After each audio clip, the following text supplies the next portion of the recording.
My name's Kristi Hamrick. Yes, I did used to work for the devil. I'm just kidding. I was a reporter.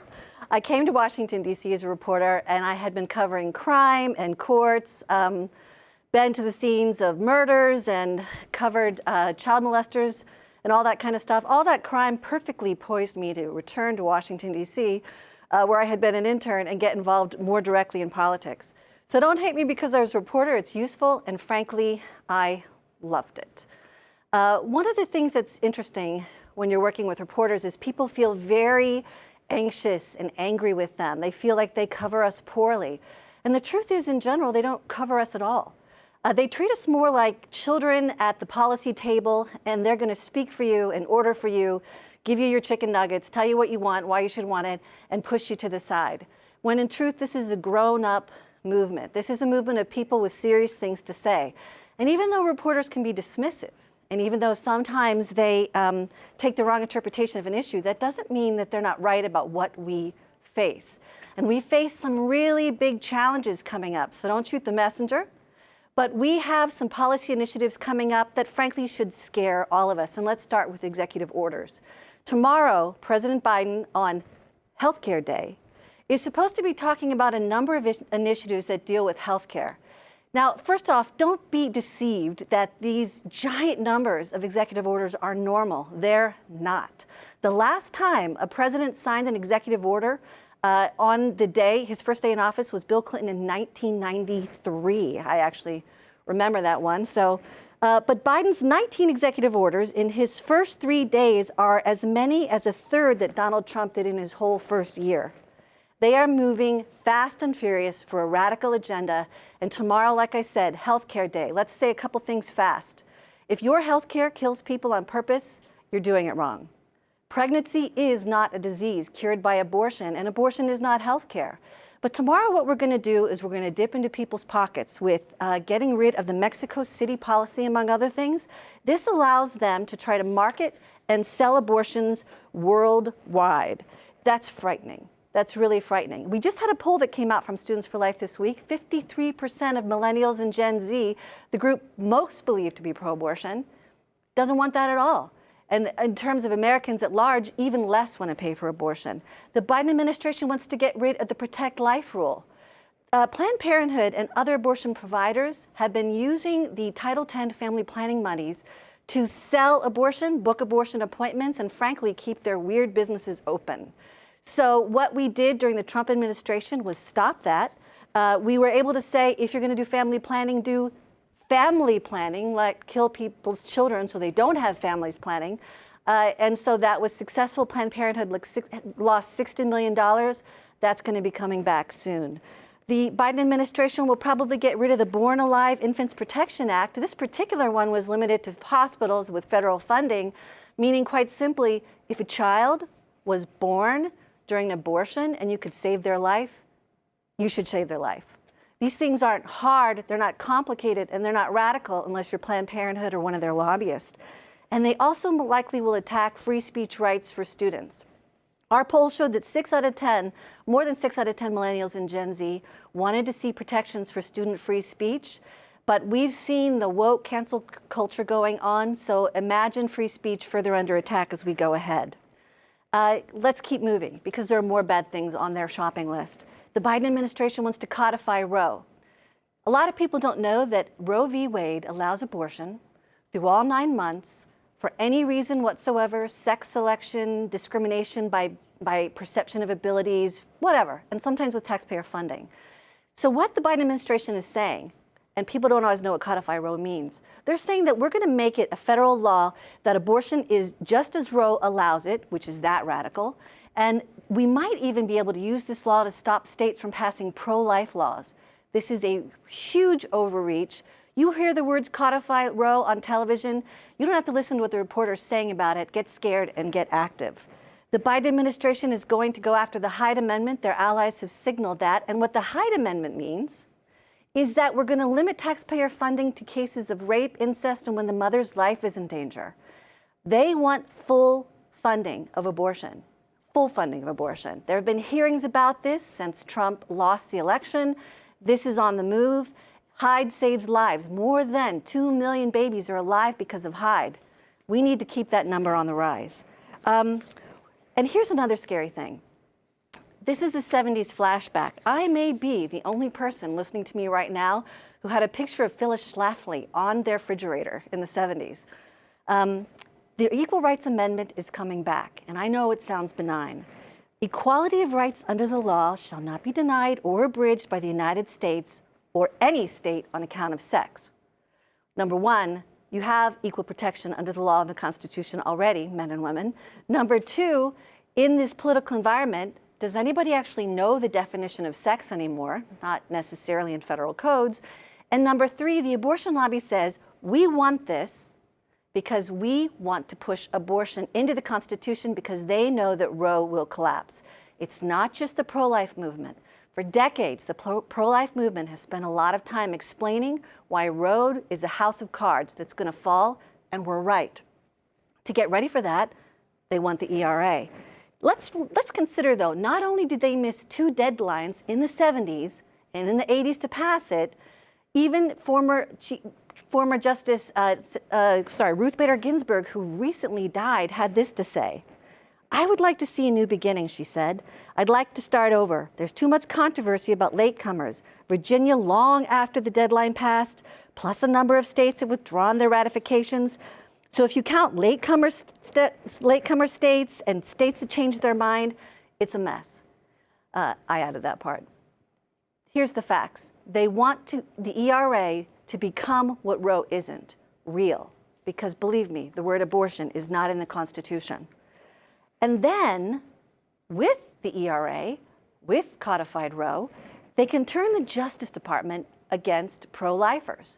And we are already seeing signs that this is possible. In California, Javier Becerra nominated, the California Attorney General nominated for HHS, the head of healthcare policy, has gone after pro-life journalists for noticing that Planned Parenthood was vivisecting babies to sell their parts for money. If that doesn't give you a stomach ache, I don't know what will, and I've actually been to crime scenes. It's pathetic. They want the DOJ to unconstitutionally review pro-life laws. Again, with ERA or a codified Roe, that could happen. And they're interested in appointing somebody to the FDA to go after health and safety standards for abortion. During this whole COVID crisis, one of the things that happened was that Planned Parenthood announced that they could do phone app medicine in all 50 states.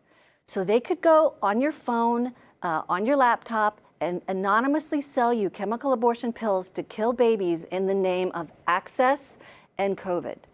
Here's the thing. Chemical abortions are deadly, 4 times more deadly than surgical abortions. And in fact, if you're not treated properly, if you're Rh negative, you can become sterilized. And that's if you don't become sterilized from infection, you don't need a follow-up surgery, you don't bleed out in your own home. And then we have abusers. We have plenty of anecdotal evidence of people getting these chemical abortion pills and slipping them to women without their knowledge or consent. So if Planned Parenthood has this easy, no-test, quick sale of abortion, what's to stop an abusive man from getting a hold of these drugs? What's to stop a sex trafficker from getting ahead of these drugs, getting them in the hands of women, and having all these abortions at huge physical cost? These are dangerous, these are deadly, and you can learn more at This is Chemical Abortion. Here's what's even more frightening. California, in the last couple years, passed a thing called SB 24. And what that did was require schools, publicly funded schools in California, to distribute these drugs on the campus. So if we already didn't think schools were in trouble, now they're going to become abortion vendors. And who's going to take care of these women when they're bleeding out in dorms? Again, giant repercussions for women's health. And I'll tell you a personal story. I happen to be Rh negative. My blood type is negative. My husband's blood type is positive. And what that means is antibodies can build up in your blood so that if you don't get a shot when there's a mixing of blood, like with abortion or birth or miscarriage, antibodies can form for life that will kill your future children. You can be essentially sterilized. Just recently, in the journal Contraception, and it's just as crappy as you might think, They came out and said, it's okay if we don't want to treat women with RhoGAM if they're Rh negative, because after all, maybe some women want to be sterilized. Do they? Do they really want to be sterilized? Or do you just want to have a quick sale and you don't want any liability? Because this is dangerous. And just to scare you a little more, 15% of the population has an Rh negative blood type. Women need to be careful and protect their lives and bodies with examinations. And what abortionists want is no examinations, no cost, no time, no liability. They'll sell you death, and if you die, frankly, they don't care because it's not on their watch. So gearing up, we're getting ready to take a look at HHS. Javier Becerra is a real problem for us. Students for Life, I've got a visual aid. You can't read it, it's online. We authored a letter that more than 40 pro-life powerhouse groups signed, Family Research Council, SBA List, National Right to Life, Live Action. I mean, you can go online and see it. Again, this is chemicalabortion.com, where we are saying Javier Becerra cannot be the person leading our healthcare. You know, let's count the reasons why. Number one, the guy has zero experience in healthcare. What are his healthcare credentials? None. Number of healthcare companies he's run? None. Number of plans he's administrated? None. What is he? They call him at the New York Times the anti-Trump attack dog. He filed lawsuits against the medical professionals at the FDA, saying that they should drop the health and safety standards because apparently they were inconvenient for the pill carnage that he wanted to sell. He filed lawsuits against David Daleiden, felony counts against David Daleiden and Sandra Merritt, because they noticed that Planned Parenthood was trying to make money from selling baby parts.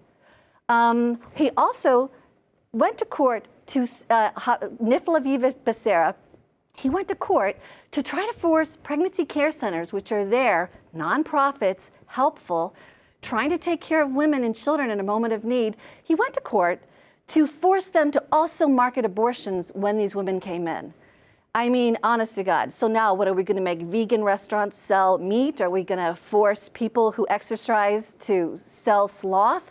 I mean, what's the opposite of abortion? You know, we're going to force pro-life people dedicating their lives to saving women and their children to sell abortions because what? He can't stand that there's an alternative point of view. Also free speech, also First Amendment, also you're not qualified for the job. So help us stop Becerra. This is going to be a scored vote for Students for Life. So you get down to what is another clear and present danger that we have, and it's the money. I already told you that Planned Parenthood has been giving these beautiful interviews about getting back these family planning dollars. And it's a shame because you're going to use them to make sure people don't have a family. That's $60 million. But in case you thought, I had an interesting email exchange this week with someone about whether or not we're paying for abortion as Americans. And let me be clear with you. You are. I am. We all are. Just this week, a General Accounting Office report came out and said that nearly $2 billion with a B dollars had gone to Marie Stopes, Planned Parenthood, and Planned Parenthood International. $2 billion. That is a lot of our money. And let me tell you, if there's one thing that Americans agree on, pro-life or pro-choice, we don't want our taxpayer dollars funding abortion. Because again, pregnancy is not a disease cured by abortion. We have to be hard and firm on this. But what the Biden administration is doing right now is really gearing up to a huge Fund Me episode for the abortionists that we all are going to be on the line. I mean, shouldn't we be helping people who've lost their jobs? Shouldn't we be getting kids back to school? Shouldn't we be protecting women and their preborn children? No, what we're going to do is we're just going to fund death, and we're going to do it with pills and surgeries. We're going to do it at home, we're going to do it abroad, and we're going to do it tomorrow. So pay attention to all of these things that are happening. So in terms of what you can do, number one, like I said, don't believe everything you read in the media about the issue of abortion.